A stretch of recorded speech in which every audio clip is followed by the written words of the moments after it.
voy a intentar, pues, en 20-25 minutos, hablar de bloqueo interauricular y, sobre todo, mi experiencia con esta alteración del ritmo cardíaco. Antes de empezar, quería un poco hacer un pequeño homenaje al profesor Antonio Valles de Luna, que fue el que me metió a mí en todo este mundo. Yo soy cardiólogo clínico, yo siempre me he dedicado a insuficiencia cardíaca, paciente agudo y también a cardiología geriátrica, pero no soy ni electrofisiólogo ni arritmólogo, con lo cual yo he de confesar que allá por el año 2016 yo ni siquiera sabía qué era el bloqueo interauricular. Y bueno, nosotros hicimos un estudio que llamamos 4C, de caracterización científica del corazón del centenario, y en ese estudio pues hicimos varias publicaciones sobre cuál era la situación del corazón del centenario. Pues bueno, también tuve la suerte que el profesor Valles de Luna leyó alguno de estos artículos y bueno, aparte de que a raíz de este estudio pues hicimos luego comparaciones con pacientes jóvenes con infarto y también abrimos una línea de publicación en ese sentido, pues el profesor Antonio Valles de Luna me explicó qué era el bloqueo interauricular y bueno, la verdad es que en menos de un año sacamos ya nuestra primera publicación sobre bloqueo interauricular. Pero bueno, como supongo que habrá algunos de los asistentes que le pase lo que me pasaba a mí hasta hace 9 años, que no sabía qué era el bloqueo interauricular, quería un poco, lo primero, decir así en grandes rasgos qué hemos estado haciendo nosotros en este sentido y luego ya detallar qué es esta patología y qué consecuencias tiene, ¿no? Bueno, aquí tendríamos como el estudio del que nació todo esto, no era un estudio específicamente diseñado en bloqueo interauricular. Luego diseñamos este estudio, un estudio prospectivo de bloqueo auricular y eventos en el seguimiento. Bueno, ahí también yo intenté que las siglas del estudio pues también fuesen un homenaje al profesor Valles de Luna. Luego hicimos un estudio casos control que llamamos CAMBIAD para ver la relación que tenía el bloqueo interauricular con la demencia y el deterioro cognitivo. Aprovechamos un registro prospectivo diamante de pacientes con infarto para ver cuál era el valor pronóstico del bloqueo interauricular en pacientes con infarto. Un registro prospectivo que es el BIT en pacientes con TAB y también para ver cuál es el papel que tiene el bloqueo interauricular en los pacientes con estenosis aórtica severa a los que se implanta TAVI. Hicimos un estudio específico para ver cómo son las aurículas de los deportistas comparadas con aurículas de controles sanos. Tenemos actualmente en marcha el estudio Adavia, es un estudio prospectivo con parámetros ecográficos finos, tanto desde el punto de vista de ecocardiografía como de resonancia magnética. Y bueno, teníamos la ilusión, seguimos teniendo, pero vemos que va a ser difícil, de realizar el estudio BIRCI, un estudio específico de bloqueo interauricular en pacientes con síndrome de Down. Y luego hemos aprovechado otros estudios en los que estamos inmersos, como es el RETACO, que es el Registro Español de Pacientes con Takotsubo, o otros estudios que hemos hecho específicos de pacientes con disincronía auricular, un estudio que hicimos en mixomas, y también hemos hecho estudios a nivel experimental. Pero bueno, antes de detallar los resultados de estos estudios, quería empezar por decir qué es el bloqueo interauricular y qué importancia tiene la onda P. Es verdad que cuando uno va al electro, pues lo primero que se suele fijar es en el QRS, si acaso en el segmento ST, la onda T. Y muchas veces como que nos olvidamos de mirar con el cariño que yo creo que se merece la onda P. Pongo aquí una figura que sale de una publicación reciente que hicimos intentando pues, explicar las distintas patologías auriculares, cómo en un individuo con una onda P normal, como todos sabemos, la onda P tiene que ser positiva en cara inferior y además debe de medir por definición menos de 120 milisegundos. Es una cifra amplia que se da para intentar evitar la onda gris, pero la onda P de un sujeto sano suele ser bastante menor, de 120 milisegundos. Incluso cuando se hizo el primer consenso hubo expertos que abogaron por 110, pero bueno, finalmente se ha usado 120 milisegundos. ¿Qué es un bloqueo parcial, un bloqueo interauricular parcial? Sería la onda P con la misma morfología, pero que tiene una duración, por definición, mayor de 120 milisegundos. ¿Y qué es un bloqueo avanzado? Es una onda P con la misma morfología, pero como podemos ver, que aunque la morfología inicial de la onda P es similar, es positiva en cara inferior, la morfología final es negativa. Estos pacientes tienen esta morfología bifásica y, por definición, también una duración de la onda P mayor de 120 milisegundos. ¿Y por qué sucede esto? ¿Qué es lo que estamos viendo cuando miramos en el electrocardiograma? Lógicamente es un reflejo de la actividad eléctrica cardíaca. ¿Qué es lo que está sucediendo en esos corazones? Pues bueno, lógicamente, una vez se inicia el impulso eléctrico en el nodo sinoauricular, pues en los individuos sanos hay una transmisión muy rápida a través de Bachmann que une ambas aurículas, y esto hace que veamos cómo la onda P va desde arriba, desde el nodo sinoauricular hacia abajo, hacia el nodo AV. Es una despolarización rápida que dura menos de 120 milisegundos y tiene esta dirección que hace que sea positiva en la cara inferior. ¿Qué sucede en aquellos pacientes que tienen un bloqueo intraauricular parcial? Pues el haz de Bachmann sigue funcionando, pero va más lentamente y por eso la morfología es similar, lo que vamos a ver es la misma despolarización, pero más lenta. Entonces, básicamente es una onda P más ancha. Ahora bien, en los pacientes que tienen un bloqueo intraauricular avanzado, lo que sucede es que hay un bloqueo completo del haz de Bachmann y esto es lo que hace que al no poder pasar el estímulo eléctrico de la aurícula derecha a la aurícula izquierda por el haz de Bachmann, vaya por abajo, y esto es lo que va a hacer que finalmente lo que nosotros veamos en el electrocardiograma sea esta morfología bifásica. ¿De acuerdo?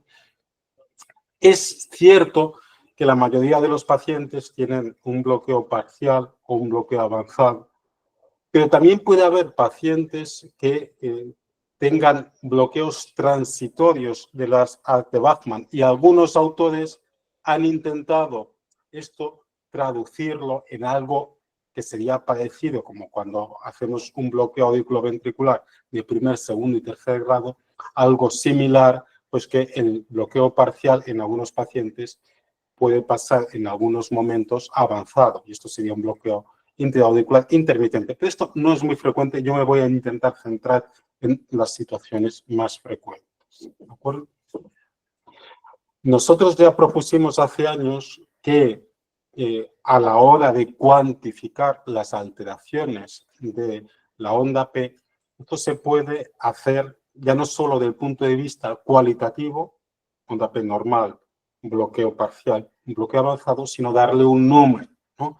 Que básicamente pues, depende de cuál es la morfología en cada inferior, si la morfología es bifásica o si no es bifásica, ver cuál es el voltaje en derivación 1 y ver cuál es la duración de la onda P, ¿de acuerdo? Y a esto le llamamos un poco, para intentar una regla mnemotécnica que en inglés fuese fácil de recordar, ya habrán visto por las siglas que a mí me gusta jugar con eso, MVP, de morfología, voltaje, y P de la duración de la onda P.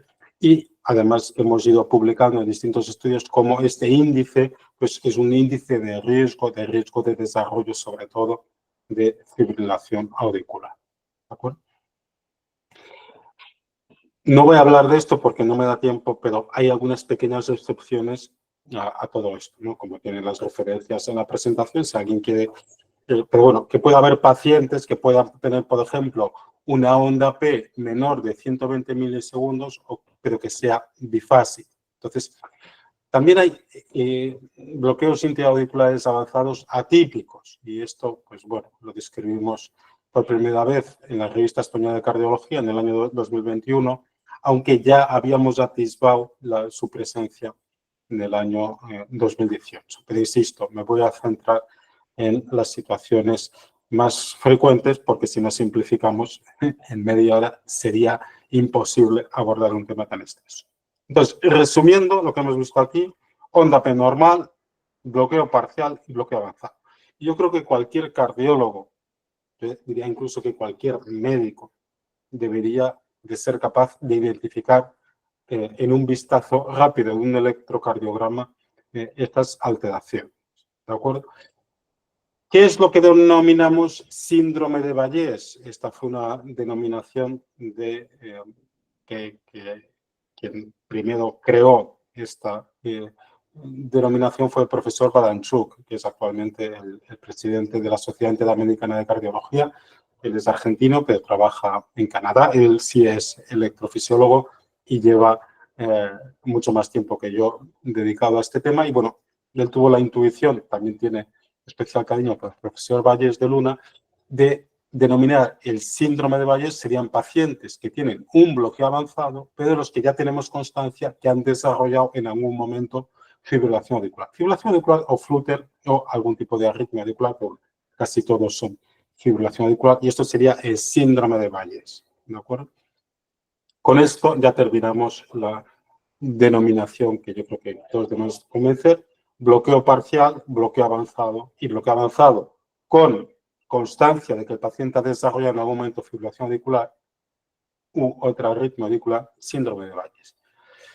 Sí quería hacer una salvedad. Hay que medir bien la onda P. Es decir, ¿cómo se mide la onda P? Empezando, bueno, es una redundancia, pero empezando donde empieza y terminando donde acaba. Esto lo digo porque a veces puede ser que haya ondas P que empiecen y acaben en sitios distintos, en derivaciones distintas. Hay que empezar a contar dónde empieza y dónde acaba. Bueno, en la práctica clínica habitual esto tampoco es un problema, pero bueno, en temas de investigación, si queremos ser puristas, medir bien la onda. Y por último, nosotros estamos trabajando mucho en todo el tema de inteligencia artificial en el ámbito de la electrocardiografía. Y bueno, todo esto, lógicamente, cada vez más hay que automatizarlo y una vez se automatice, que no es sencillo, pero una vez se automatice, pues es mucho más fácil también hacer estudios en los que se valoren las capacidades pronósticas de estos índices. ¿De acuerdo? Bien, tenemos aquí nuevamente la explicación fisiopatológica, la onda P normal, el bloqueo parcial y el bloqueo avanzado. Hemos visto que esto tiene un reflejo electrocardiográfico, pero ¿por qué sucede? ¿Por qué sucede esto? Pues no está del todo claro. Nosotros creemos que tiene mucho que ver con la fibrosis, ¿de acuerdo? Es decir, hay alguna activación anormal de la aurícula izquierda que hace que aumenten las presiones auriculares, las aurículas se dilatan, hay cierto daño endoteliar, hay fibrosis, todo esto facilita la cascada trombogénica. Como luego veremos, ya simplemente el tener un bloqueo intraauricular, sobre todo avanzado, aunque el paciente no desarrolle fibrilación auricular, ya eso conlleva un riesgo de ictus, incluso, insisto, en pacientes que no desarrollan fibrilación auricular, y esto tiene mucho que ver con la fibrosis.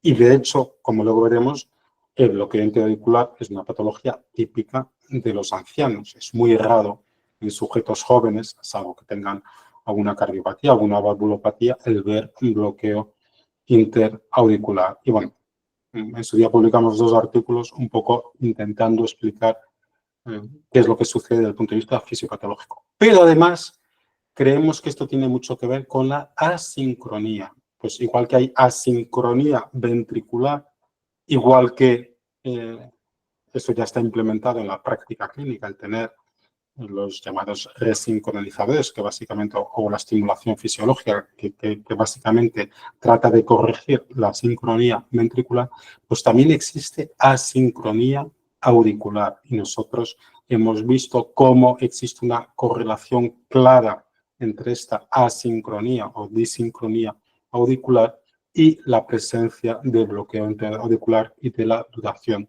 de la onda P. Con lo cual, la fisiopatología de todo esto, resumiendo el aspecto de la fisiopatología, mucho que ver con fibrosis y con asincronía auricular. Y esto es básicamente lo que explica lo que comentaba antes, que estamos hablando de un trastorno del anciano. Por cierto, como sucede con la fibrilación auricular, porque como luego veremos, bloqueo intra-auricular avanzado y fibrilación auricular son bastante parecidas. En jóvenes, como comentaba, es muy raro, pero en ancianos es prácticamente pandémico, es muy, muy frecuente. Pongo aquí esta gráfica que en su día publicamos aprovechando estudios que teníamos hechos a nivel poblacional. Como veamos, pues por debajo de los 55 años es rarísimo encontrar bloqueo antiauricular. En los 75 años, en torno al 8% de los pacientes lo tienen. Estoy hablando de bloqueo intra-auricular avanzado.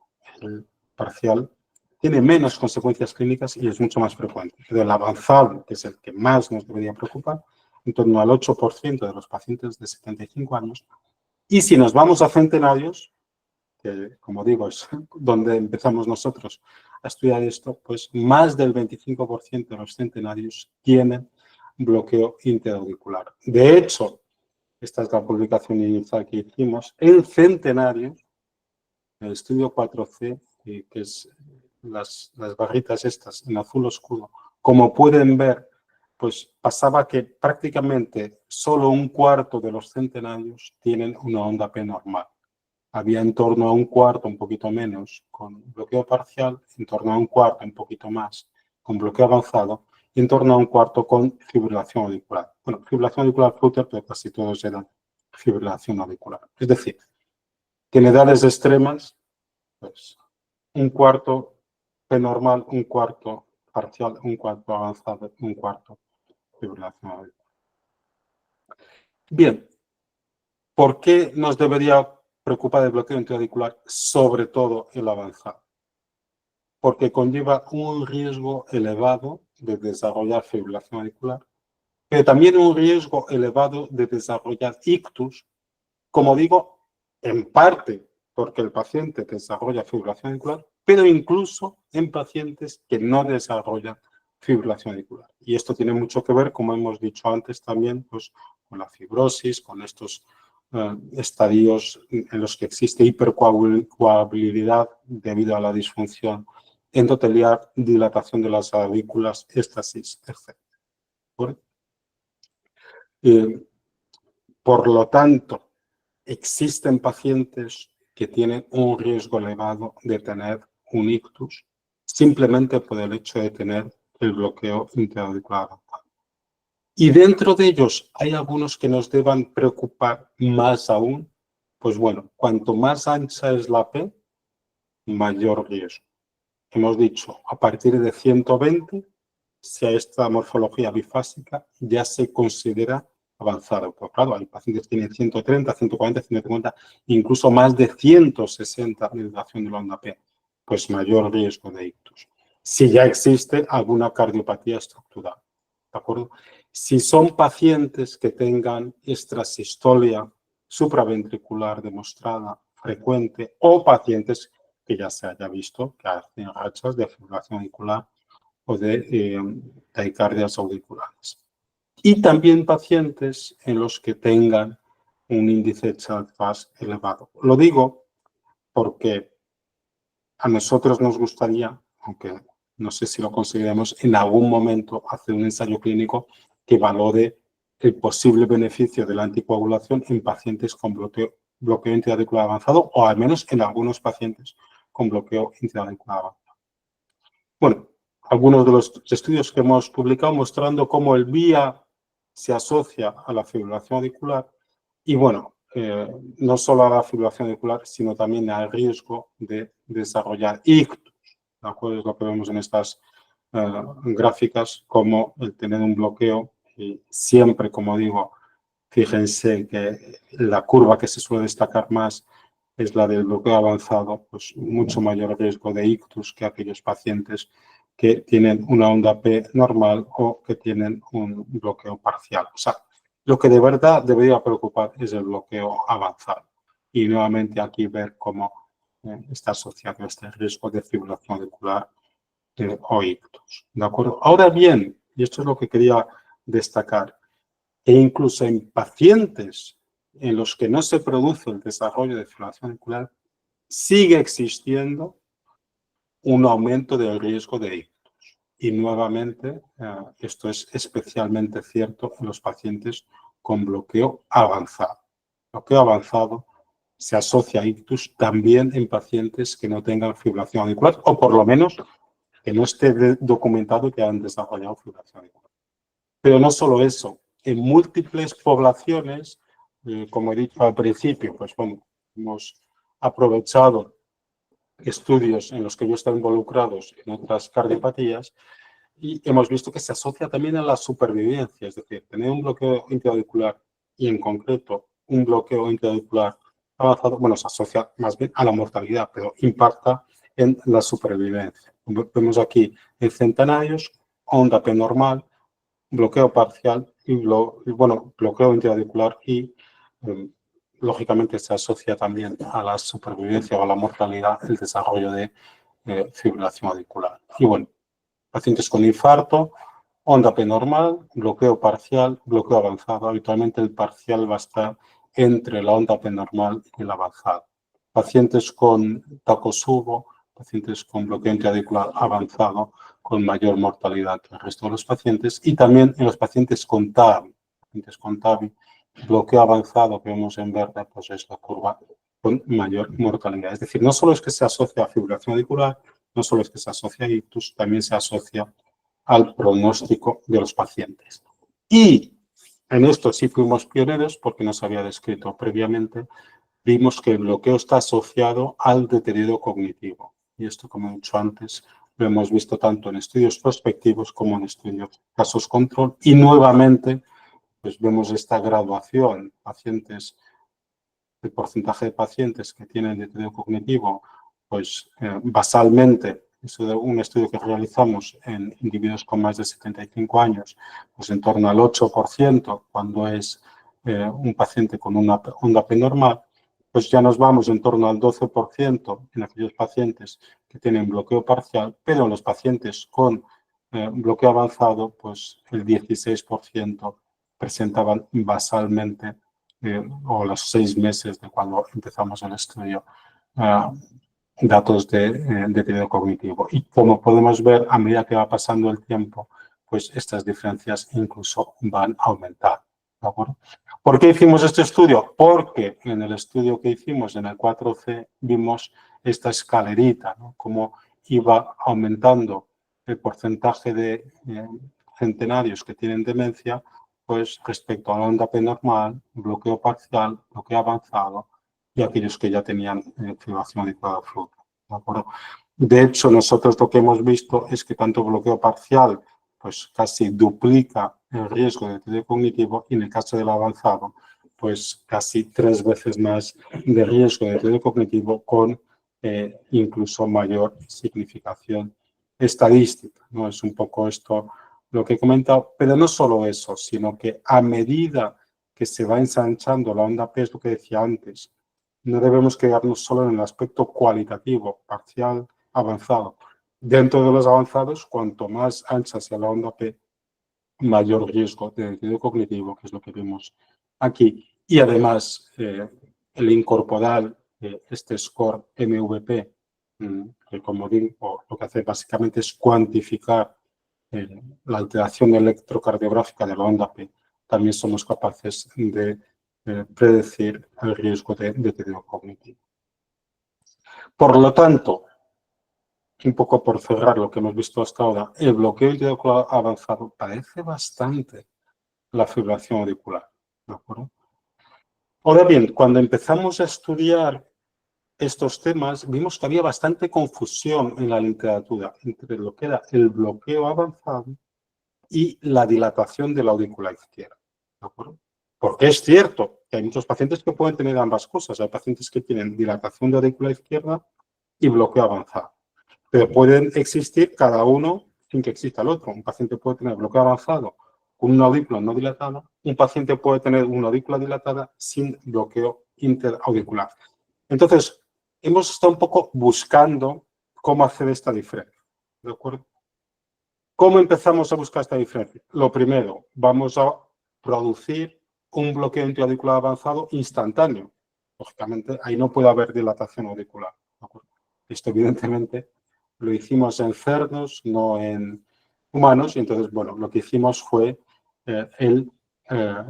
de forma experimental, pues, hacer un bloqueo del AT Bachmann y ver cómo, lógicamente, en esos cerdos se producía el bloqueo interauricular sin que, evidentemente, la aurícula del cerdo se hubiese dilatado, ¿no? Incluso hemos desarrollado un estudio con compañeros que trabajan en las Islas Canarias, que todavía está en fase de reclutamiento, para intentar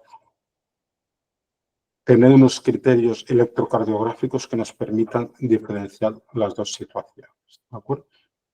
Otra patología en la que buscamos para objetivar esta diferencia eran pacientes con mixomas. ¿Por qué? Porque el mixoma muchas veces comprime el AT Bachmann, el cirujano opera a esos pacientes, quita el mixoma de la aurícula izquierda, deja de existir esta compresión.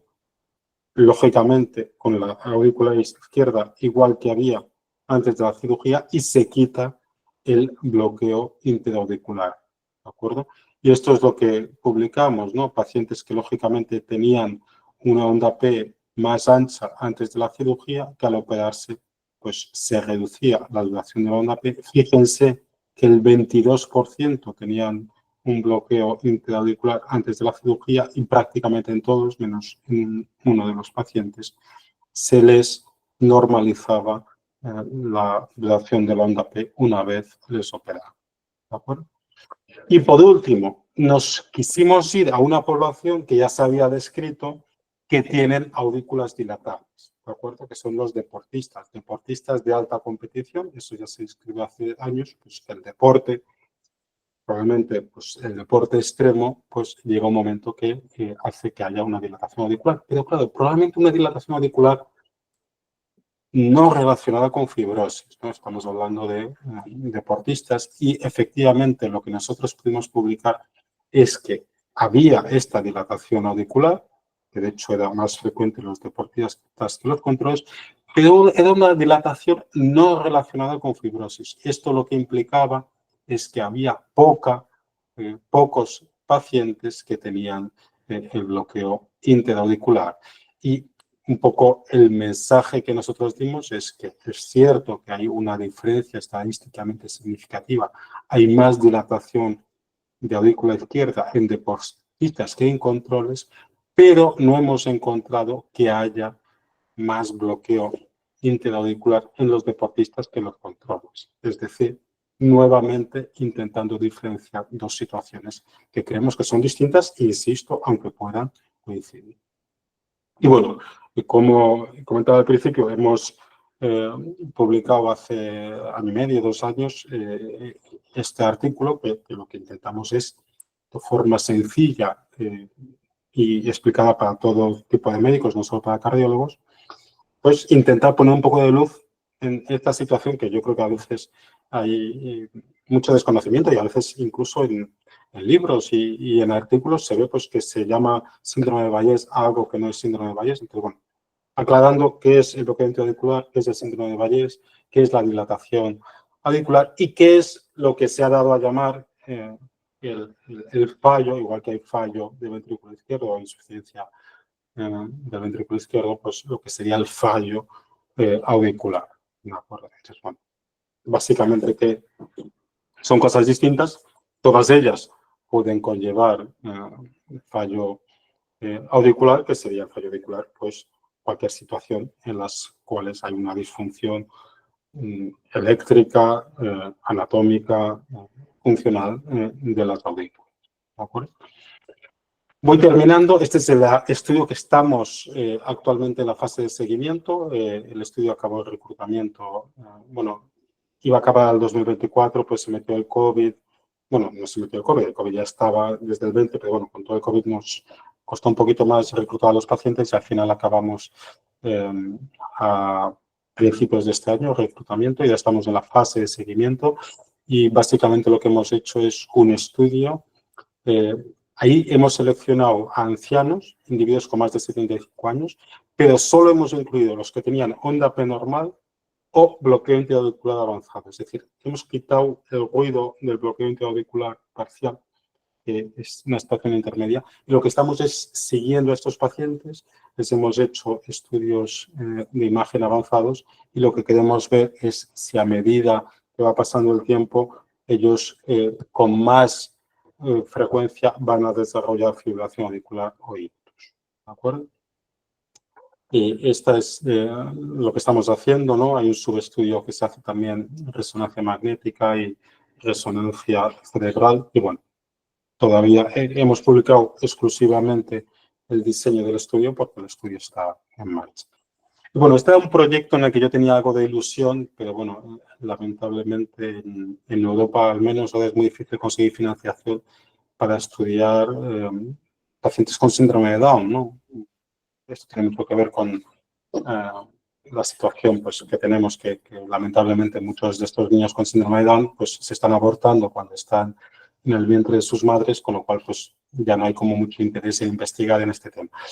Y bueno, básicamente como en el síndrome de Down se ha descrito un envejecimiento precoz, nosotros tenemos la sospecha que los pacientes con síndrome de Down desarrollan con más frecuencia bloqueo interauricular y queríamos lo primero objetivar esto y ver las implicaciones que tiene. Pero bueno, este proyecto de momento no, no está en marcha.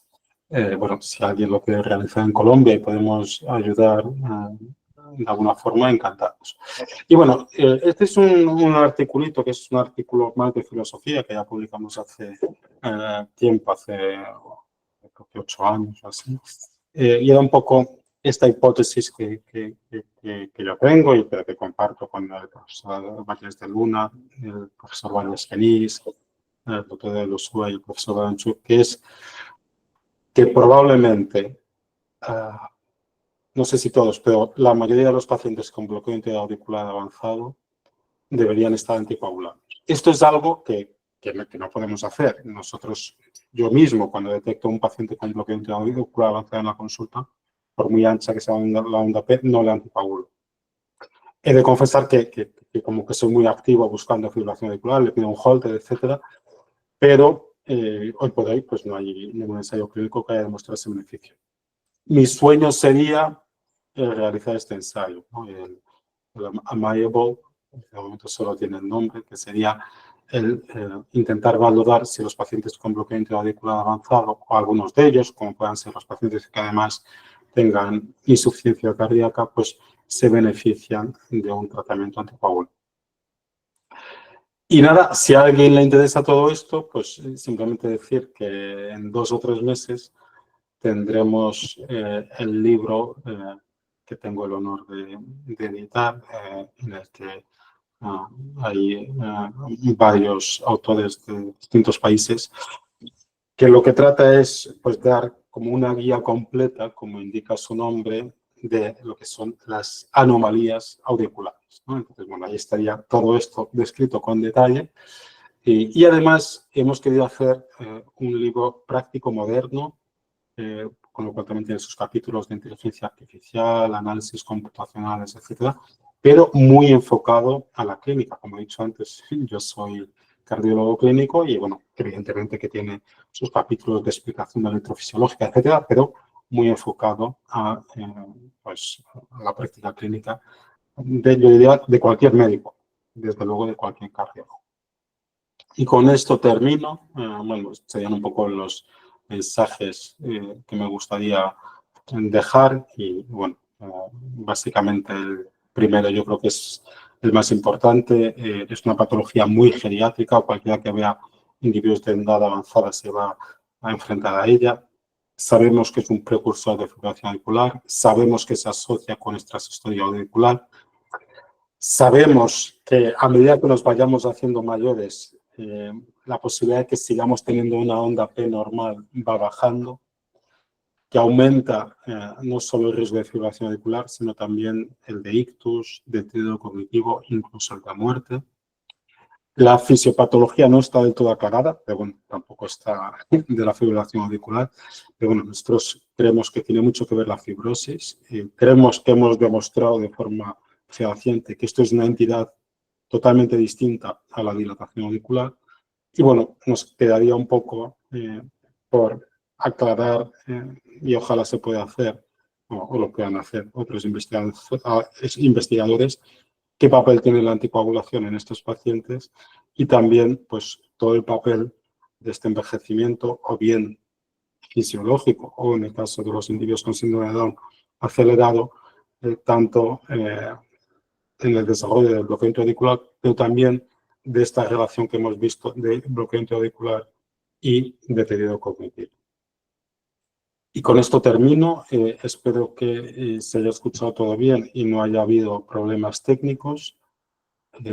Dejo de compartir pantalla y bueno, no sé si tenemos como 5 minutos o así para preguntas. En el caso de que las hubiera, no tengo mucho más, pero como 5 minutos sí tendría. Creo que Lía quiere hacer alguna pregunta por mi parte. Perfecto.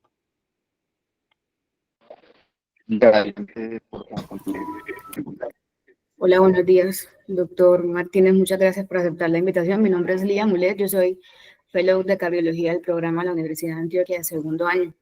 2 preguntas puntuales. La primera, en relación a la asociación con el deterioro cognitivo, si está directamente relacionada con la asociación a ictus o han podido identificar algunos otros factores del bloqueo interauricular que faciliten este deterioro en los pacientes. Y la segunda, en relación a, pues ha habido algunos estudios que han asociado la presencia del bloqueo interauricular en pacientes que son llevados a aislamiento de venas pulmonares como predictor de recurrencia de la arritmia. Que usualmente son pacientes que no tienen aurículas dilatadas y que no son pues tan avanzados en edad. Si tiene alguna experiencia al respecto o cuáles son sus consideraciones. Muchísimas gracias. Gracias, son 2 preguntas muy interesantes. Bueno, respecto a la primera, es lo que estamos estudiando. Con el estudio actualmente que estamos haciendo es lo que estamos estudiando, ¿no? Es ver si el deterioro cognitivo tiene que ver con pequeños ictus que puedan tener estos pacientes, que a lo mejor no son diagnosticados clínicamente y por eso estamos haciendo resonancia cerebral en el subgrupo, pero también existe la posibilidad de que no sea relacionado con eso, es decir, pues como hemos dicho, todo esto tiene que ver con fibrosis, etcétera, pues a lo mejor lo mismo que produce el bloqueo intraventricular en el corazón, pues se relaciona con el deterioro cognitivo del paciente. No lo sabemos, espero como en un año así tener algunos datos que nos ayuden a contestar a esa pregunta. Respecto a los pacientes a los que se hace ablación, yo solo no, vamos, que hay muchos otros estudios realizados que no he mencionado, pero vamos, eso sí lo ha estudiado mucho el profesor Baranchuk, que él sí es electrofisiólogo, y es indudable que el tener un bloqueo intraventricular avanzado se relaciona con un mayor riesgo de recurrencias de fibrilación auricular después de la ablación. Y de hecho ya hay algunos autores que sugieren el hacer ablaciones, pues no sé si decir, más agresivas en estos pacientes porque se ha visto que el riesgo de recurrencia es muy elevado, o también ha habido autores que han sugerido que en algún perfil concreto, pues a lo mejor sería mejor ir a un control de frecuencia, no ir a una ablación que casi está condenada al fracaso.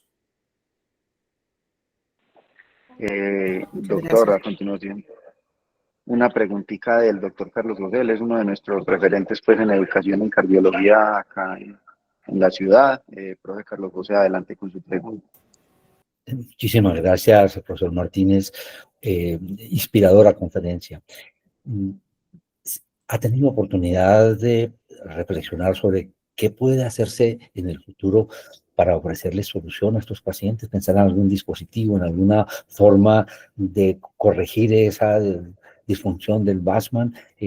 ¿Algo que corrija la conducción intraauricular? Esa es la gran pregunta, ¿no? Es cierto que nos podríamos ir a dispositivos, eso es cierto. Yo creo que va a ser complicado, o sea, podría haber algo tipo un resincronizador auricular, ¿no? Yo no creo mucho en eso. Yo creo que habría que ir más al trasfondo fisiopatológico, que como he dicho está muy relacionado con fibrosis, Con lo cual, yo me iría a lo mejor más a fármacos tipo, no sé, colchicina, valorar también a lo mejor algunos antiarrítmicos, o sea, algo que de verdad esté impactando en lo que es la causa final por la que se está produciendo esto, ¿no? Eso sería el intentar evitar el desarrollo de bloqueo antiauricular o, en su caso, incluso corregirlo, pero también otra buena opción sería en aquellos pacientes que ya han tenido este bloqueo antiauricular, pues el intentar con distintas herramientas, nosotros creemos que fundamentalmente con la anticoagulación, que este bloqueo antiauricular no tenga unas consecuencias perniciosas, ¿no? Entonces, creo que mi primera recomendación sería ir ahí, ¿no? De pacientes con bloqueo antiauricular avanzado, pues el intentar que pese a tenerlo, no vayan a tener un ictus. Evitar que aparezca, bueno, yo me iría más a tratamientos farmacológicos, pero bueno, entiendo también que es posible que los dispositivos puedan tener un papel ahí. Muchísimas gracias. Doctor, si tenemos tiempo para una última pregunta, al menos la del doctor Alejandro, fellow también de primer año de cardiología acá en la Universidad de Antioquia.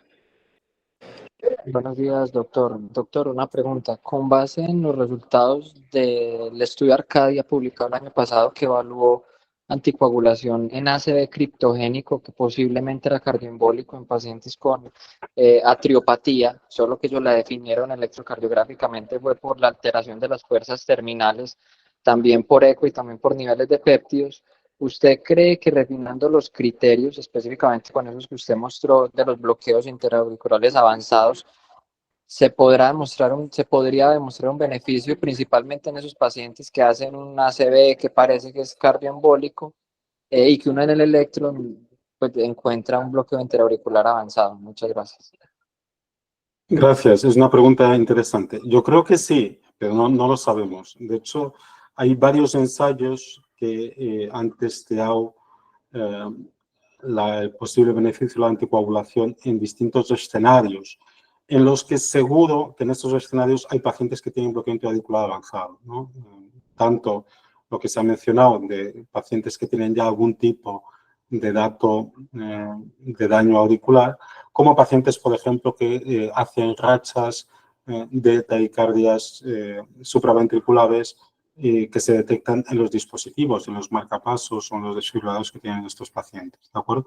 Pero lamentablemente ninguno de estos ensayos ha compartido, en algunos casos yo directamente y en otros casos el profesor Baranchuk, con nosotros estos electrocardiogramas. O sea, nosotros estaríamos encantados de analizar estos electrocardiogramas, ver qué pacientes de esos ensayos tienen bloqueo avanzado y ver si en los pacientes con bloqueo avanzado sí existe un beneficio de la anticoagulación. Pero lógicamente para ello necesitaríamos los electrocardiogramas que no tenemos. Pero bueno, la pregunta tiene todo el sentido.